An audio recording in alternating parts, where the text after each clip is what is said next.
Alors, ce Dvar Malchut, c'est la parashat Nasso, et ce cours est dédié pour l'élévation de l'âme du Rav Yitzhak Tzvi Eisenbach. Donc, cette parashat Nasso, le Yom Arishon, elle tombe le Yom HaShabbat Acharon Arishon chez la Acharé Matan Torah. Donc, ce Shabbat, le premier Shabbat qui vient après Matan Torah, chez Bona Aseh Ailoui Vachemut des Zman Matan Torah. Donc, Rabbi dit une chose très forte, que ce Shabbat de la parashat Nasso, c'est une élévation et c'est la perfection qui est atteinte de Matan Torah. Pour quelle raison? Parce que Nasso et Rosh, tu feras le compte des enfants de Gershon. Nasso et Rosh, il y a le mot Rosh, chez Ikar Veshlemut Ainyan et Nesiat Rosh, quand on élève la roche, la tête, Be'avodat à Adam, dans notre service divin, ça signifie c'est l'étude de la Torah. C'est normal, tu élèves la tête, tu élèves les forces de l'intellect. Chokhmah, Binadat, tu les plonges dans l'étude, dans un sujet, dans un concept divin. Ça, c'est Nesiat Harosh, d'élever la tête. Donc c'est l'allusion directe qui est donnée dans le début de la paracha. C'est par l'étude de la Torah. Ve'u, Melod, et là, chez Aliédézé, Nasid Gam, Itnaasut, Dekol Agouf. Et là, c'est le point qui est essentiel, c'est que le fait d'élever le corps de la même façon que tu élèves tous les membres du corps, jusqu'aux pieds. Ça correspond, la tête elle correspond à l'étude de la Torah et les membres du corps à l'action concrète. Le fait d'élever, l'étude te permet de trouver une application concrète dans l'accomplissement des commandements divins. Et le fait d'élever ton étude, tu vas aussi élever tes actes. Comme il dit le Rabbi Rachab, le Rabbi Rayatz, il dit qu'il faut cristalliser l'étude par un acte. Quand même, un juif qui étudie la Torah, ça ne suffit pas qu'il comprenne la chose. Il faut qu'elle soit ressentie, et quand elle est accomplie, c'est encore mieux. C'est là qu'est cristalliser l'étude par un acte. Cristalliser l'étude, ça veut dire que vraiment l'étude elle devient lumineuse, comme la lumière pure d'un cristal, à partir du moment où tu accomplis un acte de manière concrète. Ça, c'est tout le travail d'Amalek, de couper le canal qui existe entre le cerveau, le cœur et le talon. C'est même ce qui bloque même les brachot. Une bracha que Dieu y donne au moment de Rosh Hashanah, elle reste en haut, elle reste dans le monde d'Atsilut, et le travail d'un juif, c'est de la faire descendre de monde en monde pour qu'elle s'habille dans le monde matériel. Donc ça, c'est par l'action concrète qu'on parvient à faire descendre les brachot. Alors, Roche, le fait d'élever la tête, tu vas élever aussi tes actes, de manière à ce que même tous tes actes, ils sont accomplis avec une kavana, avec une intention de servir Dieu, comme il est dit, Bechol darkecha daeu, tu connaîtras Dieu dans tous tes chemins. Ça, c'est allusionné dans le mot Nasso, et Roche bene Gershon gam em. Dieu, il dit, de la même façon, tu dois recenser les fils de Gershon, eux aussi. Et Rashi, il explique que ça veut dire eux aussi, comme je t'ai ordonné, comme Dieu il a ordonné à propos des fils de Kehat, pour voir combien sont ceux qui sont arrivés à être aptes au service divin. Voilà, il faut qu'ils atteignent un certain âge. Comme je t'ai ordonné pour les enfants de Kehat, tu feras de la même façon pour les enfants de Gershon. Les enfants de Kehat, ils représentent, c'est eux qui portaient le Aaron, l'arche, et les enfants de Gershon, c'est eux qui portaient les Yériot, les tentures. Donc, c'est ce principe-là. Le Aaron, il correspond à l'étude de la Torah, et les tentures, il correspond aux actes concrets, comme on a dit. Donc là, on peut ressentir le lien qui existe entre Matan Torah, au début de l'étude des Pirkei Avot aussi. Pourquoi? Parce que Yom HaShabbat chez la Acharé Matan Torah. Ce Shabbat-là, Bezrat Hashem, avec l'aide de Dieu, au moment de Mitra, on va recommencer à lire les Pirkei Avot. Au moment de Mitra. Par quoi commencent les Pirkei Avot? Comment ça commence? Moshe Kibel Torah Misinai. Tu vois qu'il y a déjà dans ces Shabbats-là, tu as déjà une allusion à Matan Torah, au don de la Torah, mais le Rabbi vient de te dire, mais ce Shabbat-là, le Matan Torah, il atteint un niveau encore plus élevé. Kabbalat ve'limud Torah gam benogel avodat de biruch haolam.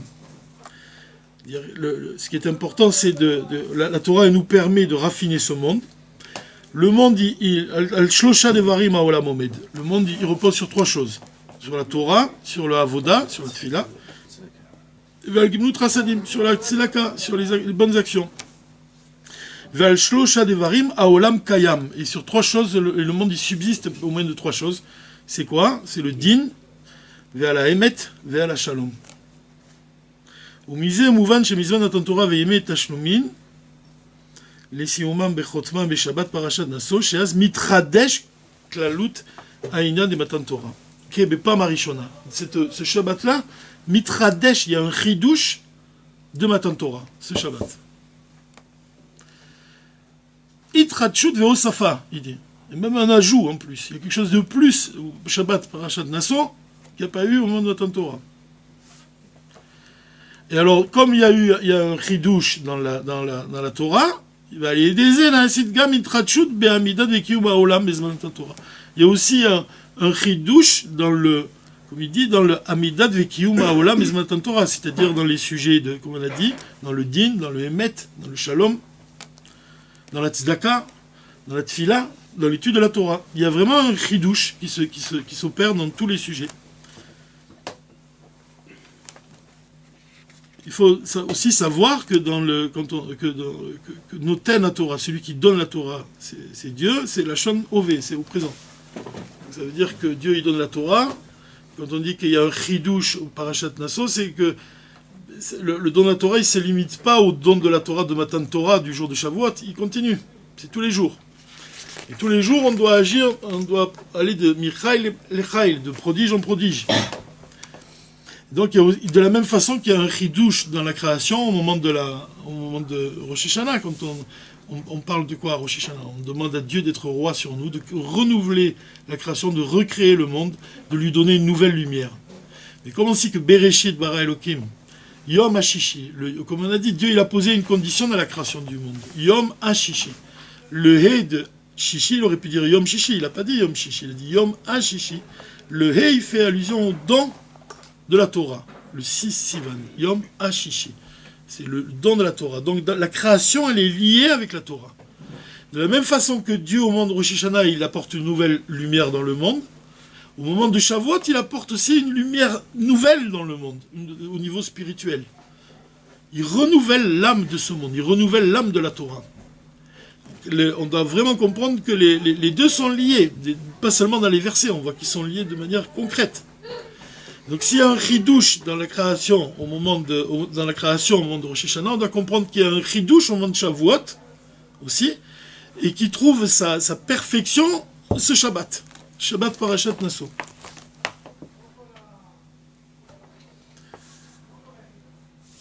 Et alors, comme il exprime le Radbi, il dit chez Mechadesh Betuvo Bechol Yom Tamid, que Dieu il renouvelle chaque jour, Maaseh Bereshit, Ve'alachat Kama Vekama Benogea Leitratchut de Netinat Torah, et à plus forte raison encore dans le don de la Torah.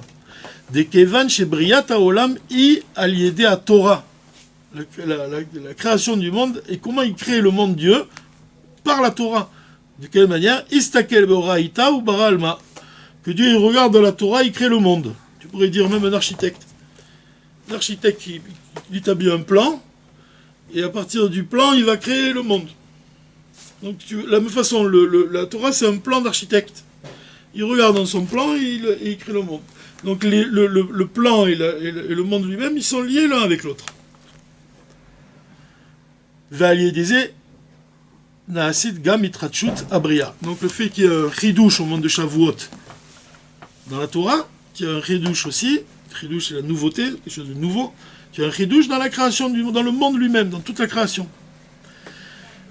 Beklalut Itratchut de Matan Torah al Kol Hashana Kula Naasid Bezman Matan Torah. Donc la Itratchut, c'est-à-dire le renouvellement, même tu pourrais dire la renaissance même qui a lieu au moment de Matan Torah, elle est générale, elle concerne toute l'année, tout entière. C'est, comme il dit, Mitrachut Klalit, un renouvellement général. Zon imshechet aitrachut apratit bechol yom. Et de cette lumière-là, elle va éclairer tous les jours.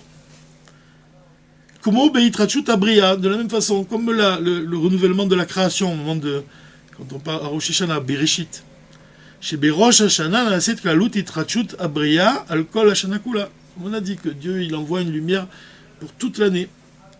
Mitratchut akalidzo, et de cette lumière-là, on attire une itratchut, un renouvellement à pratique particulier, bechol yom, chaque jour. Ou misé mouvan gam benoga le itratchut de Torah et sel adam, sheyu divrei Torah chadashim alecha. La Torah, elle doit toujours être sonnée à nos oreilles et dans notre cœur, dans notre âme, comme quelque chose de nouveau. Keilou ayom, c'est comme si elle a été donnée aujourd'hui. Et là, le rabbi, il dit quelque chose d'essentiel. Il dit que l'étude de la Torah, l'imoud de la Torah, y est mitor chayut v'ta'anug. L'étude de la Torah, elle doit être accomplie avec ta'anug. Ta'anug, c'est le délice. Avec délice. C'est pas comme un enfant qui révise ses devoirs pour avoir une bonne note. C'est pas un homme qui va étudier à l'université pour avoir un diplôme. Et alors, si tu tombes là-dedans, c'est que tu passes à côté du délice, du ta'anug.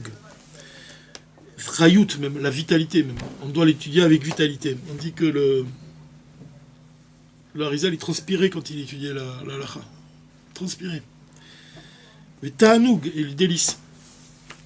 Plaisir. Chez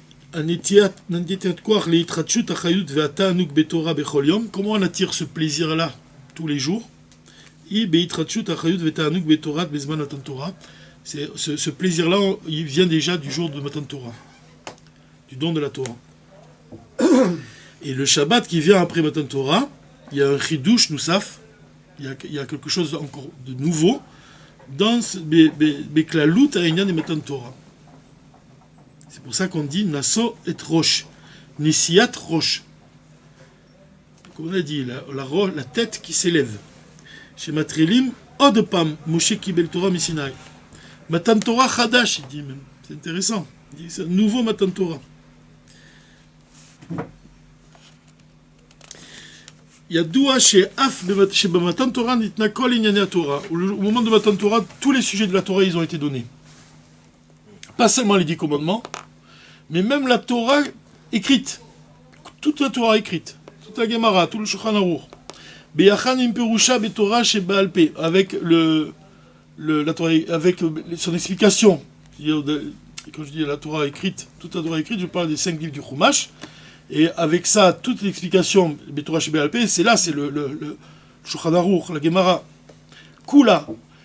Kolel gam kol inyani haTorah shenitgalu v'nitrachu b'mesher kol adorot, et ça inclut même tous les chidushim, toutes les explications qui ont été dévoilées par les sages depuis le don de la Torah. Ça a été dévoilé à Moshe Misinaï. Et là, le rabbi vient ajouter une chose essentielle. Il dit que chez Matan Torah, nidnu gam inyani haTorah shenitgalé latid lavo. Même la Torah qui va être dévoilée dans les temps futurs, dans les temps messianiques, elle a été donnée à Moshe. Torato chez le Mashiach. Même la Torah du Mashiach, elle a été donnée à Moshe. Et là, mais, chez Inyanim, elle est MBLM. Mais la Torah du Mashiach, elle est cachée. Ve'ad kedekar chez Idgalutam le'atid lavo i beprinat Torah chadasha. Au point que même quand elle va être dévoilée, on parle de Torah nouvelle. Pourquoi? Parce que pour le moment, elle est cachée. C'est pour ça qu'on dit qu'elle est nouvelle. Chez Eina Yechola le'idgalot al yedei mikabel Torah, cette Torah-là du Mashiach, elle ne peut pas être dévoilée par les plus grands sages de la Torah, même, qui existent. Qui im al yedei noten la Torah, si ce n'est que par celui qui donne la Torah, c'est-à-dire par le Saint béni soit-il. C'est que Dieu qui peut dévoiler la Torah Chadasha. Chez Ibein Aroch, les Gamre, les Torah, chez Midgale Bezman Azé. Elle est incomparable, c'est incommensurable, son niveau par rapport à la Torah qu'on connaît aujourd'hui, qui est dévoilée par les sages aujourd'hui, et par tous les sages, même tous les livres, tout ce qu'on a, la Torah du Mashiach, elle les dépasse d'une manière incommensurable. Torah chez Adam, à tel point que les sages, ils ont dit, Torah chez Adam, la mad beolamazé, Evel i lifne Torato shel Mashiach. La Torah qu'un homme il étudie en notre époque, c'est du Evel. Comment on peut dire Evel? C'est c'est comme un souffle, quelque chose qui n'a pas de consistance par rapport à la Torah du Mashiach. Mais c'est intéressant parce que le mot Evel, c'est aussi le mot lève, à lève. Evel. C'est-à-dire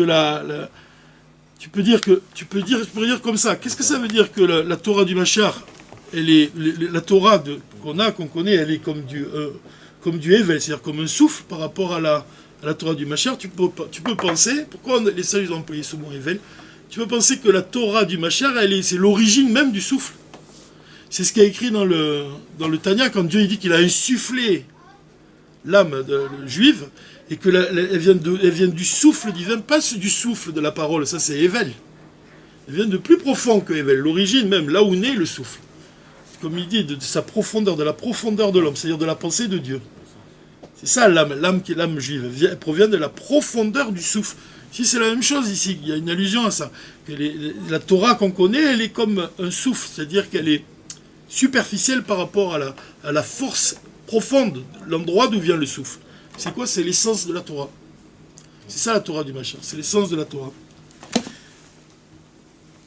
Ve'al-yedei ha-chidush beTorah, Torah chadasha mi-tititze, na'aseh chidush gam ba'olam.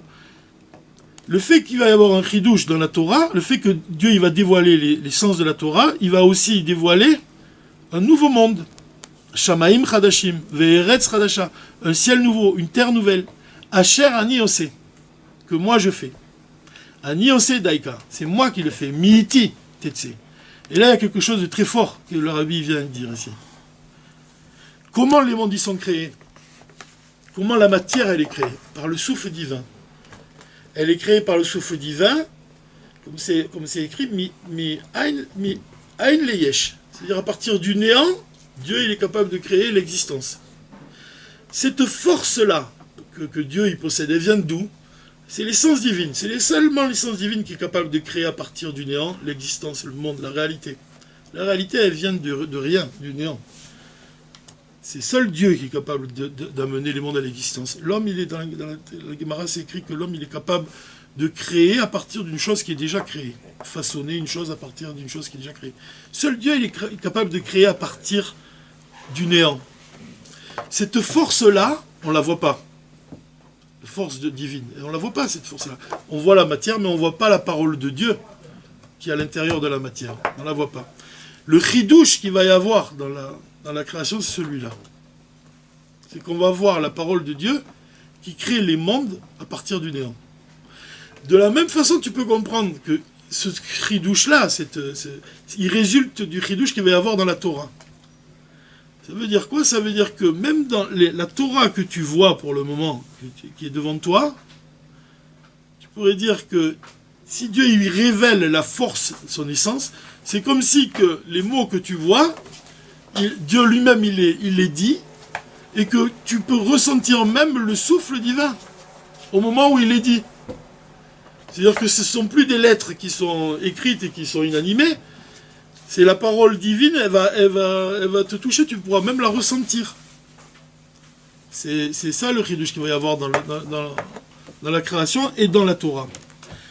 ועל-ידי החידוש בתורה, תורה חדשה מקיתצא, נעשה חידוש גם בעולם. ישנו גם עניין של חידוש שנתווסף דבר חדש, שהדתה לא נמשך בגילוי.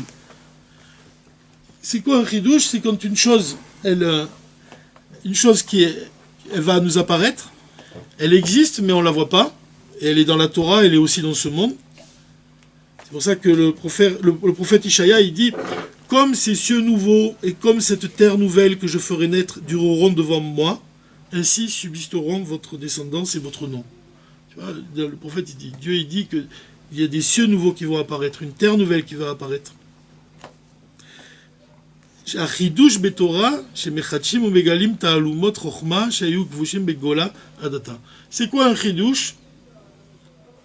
Rabbi il dit c'est quand tu dévoiles quelque chose qui était en exil pour le moment dans les mots et toi tu le révèles. C'est peut-être pour ça on pourrait dire même que pourquoi on dit que le Machar il voit entre les fentes. Ça veut dire quoi? Tu peux donner plusieurs, tu sais, on dit c'est écrit le Machar il voit entre les fentes. Tu peux penser que c'est parce qu'il est en prison. Il voit entre les fentes des barreaux. Et de la même façon, un chidouche, c'est quand tu dévoiles quelque chose qui est emprisonné, qui est en exil. Le sage, il vient, il va dévoiler quelque chose qui est en exil. Mais là, c'est le chidouche qu'il va y avoir au Torah Chadasha, c'est que l'homme, il est incapable de dévoiler cette Torah Chadasha. Il n'y a que Dieu qui peut la dévoiler. De la même façon qu'il n'y a que Dieu qui est capable de créer à partir du néant. Tu comprends le parallèle qui est fait? ou Inyan Shel Geoula. C'est ça la délivrance. Délivrer ce qui est caché dans la sagesse de Dieu qui est exprimée dans la Torah. Yetzia Me'agalut. Betorah Atzma. Dans la Torah elle-même, il y a quelque chose qui va sortir de l'exil. Ve'alidea Geoula Betorah Mevi Geoula Gam Leolam. Et le fait que tu vas délivrer la Torah, tu vas délivrer le monde. C'est pour ça que pour le moment, la Geoula, elle est encore, à notre époque, des Matsav à Galout. On est encore dans l'exil. De la même façon qu'Esther, elle disait que même après le miracle de Purim, qu'est-ce qu'elle a dit Esther? Elle a dit Arte Avde Achashverosh Anan. On est encore des esclaves d'Achashverosh. C'est-à-dire même après le miracle de Purim, il n'y a pas eu la délivrance totale. De la même façon, le rabbi il te dit, même après tous ces dévoilements qu'on a dans la Torah, on ne connaît pas encore vraiment le sens de la Torah cachée, la Torah Hadasha, tant que Dieu n'a pas délivré cette Torah Hadasha de l'exil, de l'endroit d'où elle se trouve. Parce qu'elle se trouve dans la Torah. Seulement elle est en exil, ça signifie qu'elle est invisible à nos yeux. Donc la perfection de la délivrance Betorah, qui va se dévoiler chez Galou Gal Kolanyanim chez Betorah et à l'Yedea Kadosh Baruch Hu. C'est seulement Dieu qui peut faire ce dévoilement. Torah Hadasha chez Galuta Eina Ela à l'Yedea Kadosh Baruch Hu. Seulement Dieu. Miiti Tetse, de moi elle vient. C'est de moi, Dieu dit, c'est seulement moi je peux la délivrer. Aïnou chez Gama Gelou Tetse ou Bekocho chez la Kadosh Baruch Hu. Miiti. C'est la force de Dieu, c'est tout. Chez la reine Yagilou betachlit hashlemut chez loisher shuminyan be'elem. C'est-à-dire que la perfection, il n'y a plus aucune chose qui va rester secrète, cachée. Quand Dieu il va tout dévoiler. Kumo shekatuv velo yichanef od morecha. Ton maître il ne se cachera plus. Et ton regard et tes yeux ils pourront le voir. C'est-à-dire que les secrets de la Torah, ils sont cachés. Ton maître, il va révéler. C'est-à-dire que Dieu lui-même, il va dévoiler ses secrets.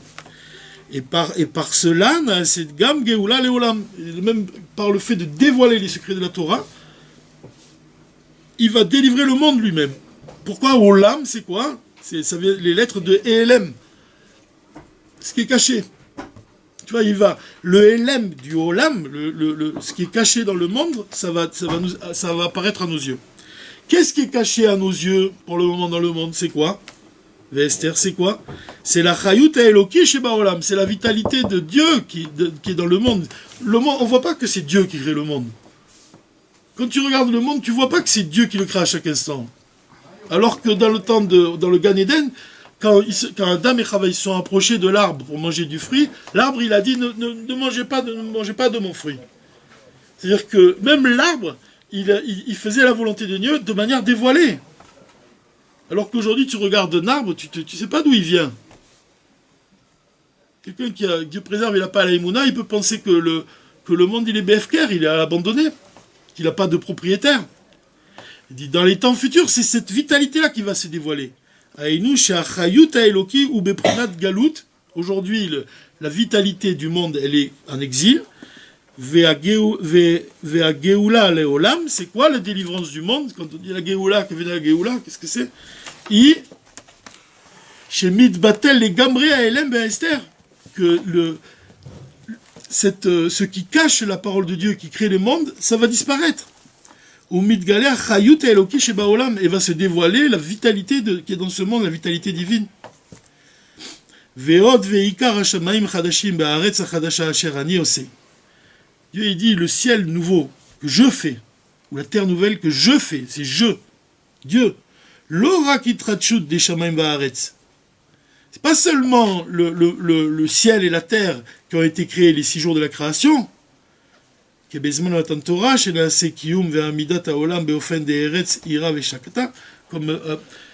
qu'on dit quand Dieu il a créé le monde, le 6e jour, le monde il était encore, il connaissait pas la tranquillité.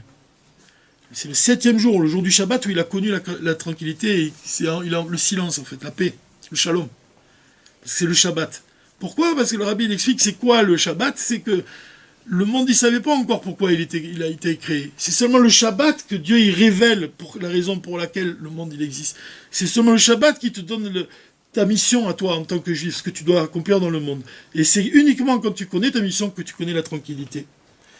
Et là, chez Shamaim Chadashim Eretz Chadasha, alors c'est quoi ce ciel nouveau, cette terre nouvelle?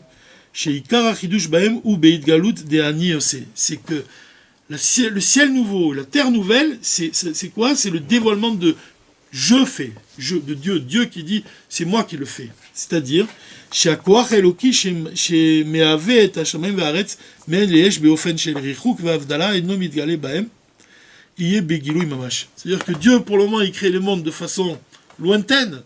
C'est-à-dire que tu ne vois pas que c'est lui qui fait tout. Il dit c'est ça qui va être dévoilé. Shienire Begalouit, on le verra de nos yeux. Beshamaim Baaretz Akoach Eloki, la force de Dieu. Chez Meave Otam Yen Leesh, qui crée à partir du néant, c'est ça qu'on va voir. Comment elle s'appelle cette force? Koach Ha'atzmut, la force de l'essence divine. Ani. Quand il dit Ani, c'est la force de l'essence divine, c'est Dieu. Ani Ose. Ma'uto ve'atzmuto. L'essence de Dieu, l'essence divine. Chez où levado bekocho ve'yechalto livro yesh mi'ain. Il n'y a que lui qui peut créer à partir du néant. Et chez la reine, il y a Olam Kulo, dira lo, idbarer, dira le Hatzmuto. C'est-à-dire qu'on va faire de ce monde une demeure pour l'essence divine. Alors la terre, elle deviendra une terre nouvelle. Le ciel, il va devenir un ciel nouveau. Tu peux dire aussi que la terre, elle correspond au corps et le ciel, il correspond à l'âme. La terre nouvelle et le ciel nouveau, ça veut dire un nouveau corps, une nouvelle âme. Ça veut dire que quand l'essence de l'âme, elle se révèle dans le corps, même le corps, c'est un nouveau corps. Pourquoi? Parce qu'il est débarrassé du péché, il est débarrassé du mal. C'est un récipient qui va être pur. Que quand Dieu il va effacer l'esprit d'impureté de la terre, tu ne dois pas seulement comprendre la terre. Le corps de l'homme, il vient de la terre. Il l'a créé à partir de la terre. Mais qu'est-ce qui va se révéler dans les temps futurs? C'est qu'il y a écrit de quel endroit de la terre il a pris, Dieu il a pris pour créer le corps de l'homme, de l'endroit où allait être construit le Beth Amikdash. C'est de cet endroit-là que le corps de l'homme il a été formé. C'est-à-dire que la terre représente le bitoul, la soumission à Dieu. Et c'est parce qu'elle représente le bitoul qu'elle est capable de recevoir l'âme. Donc le ciel nouveau, une terre nouvelle, ça fait référence au corps et à l'âme aussi. Pas seulement le corps de ce monde, aussi le corps de ce monde et aussi l'âme de ce monde.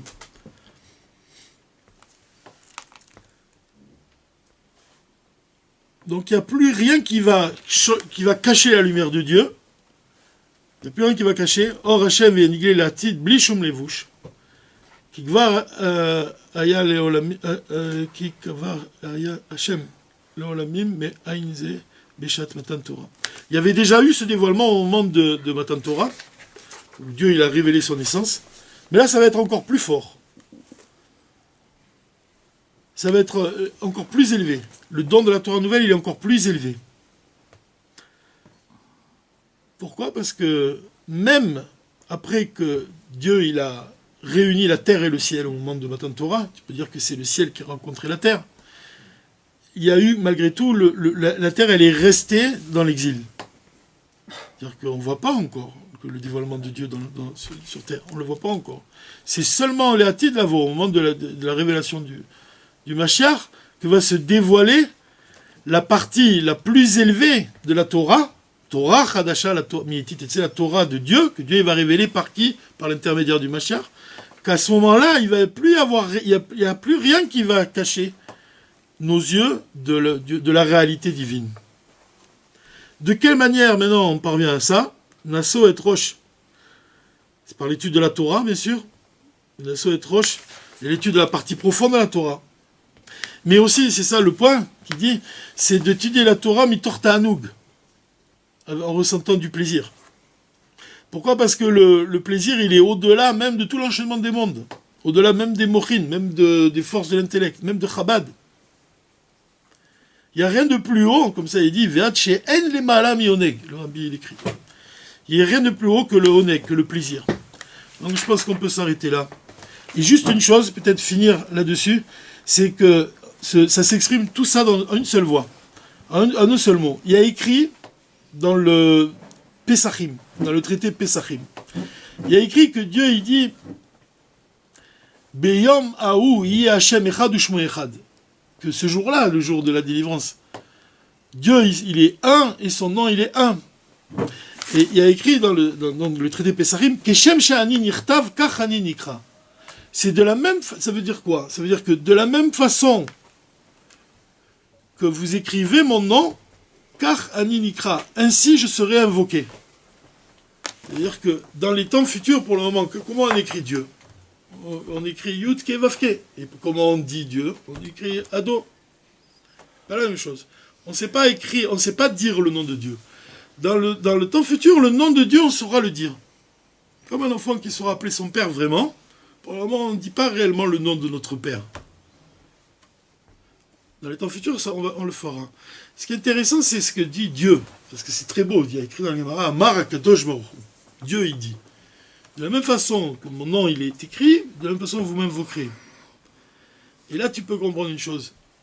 C'est-à-dire que l'écriture du nom de Dieu et la parole du nom de Dieu, ce sera la même chose. C'est-à-dire quoi? Ça veut dire que la parole, elle est abstraite, et l'écriture, c'est la matière, et c'est ça le dévoilement de la Torah nouvelle. C'est quand tu dévoiles la force divine qui crée et qui maintient les mondes en vie, cette force-là divine qui crée les mondes, eh ben, elle sera révélée aussi dans les mots de la Torah. C'est ça que ça veut dire aussi. C'est-à-dire que la même façon que tu dis le nom de Dieu, il est écrit. Il n'y a plus de différence entre... À un certain niveau, il n'y a pas de différence entre... parce que, comme c'est écrit dans le Tanya, si vous donnez la permission, si nous était donné la permission de voir la parole de Dieu qui anime le monde matériel, alors on ne verrait plus la matière de ce monde. Mais dans les temps futurs, il va nous est donné la possibilité de voir la parole de Dieu qui crée les mondes. C'est ça que ça veut dire. De la même façon que vous invoquerez mon nom par la voix, c'est de cette façon-là que je suis écrit dans la Torah.